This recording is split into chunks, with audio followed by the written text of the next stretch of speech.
Hey guys, I just wanted to talk to you a little bit about something that I find important in my shot, and that's shot timing. It's something that I work on every day. And a lot of people think it's just, matching your back tension to something comfortable, but there's so much more than just that.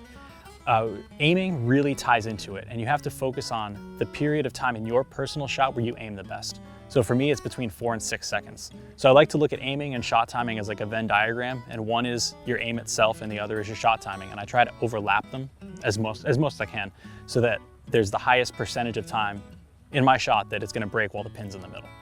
So I center it up, and it's really important that when you're aiming, you're actively pulling and balancing your stabilizers to that, because there's so much more action and tension in your shot that could really manipulate where your pin goes.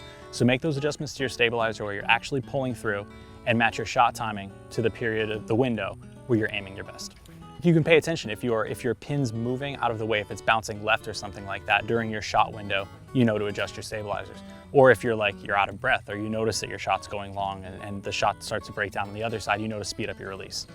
So you need to find that area of time where you're aiming your best, and then match your shot break, your release breaking into that area. Yeah. Right, normally I don't let down. It was a big deal for me in Yankton at the Rushmore Rumble last week. It was like end 11, and I'm like, man, this shot, it's probably 50-50. It's one of those shots where in practice it's gonna hit 90% of the time, but in a tournament with those little bit extra nerves, you need to let down. So for me, I notice when a lot of times my problem is I forget to pull.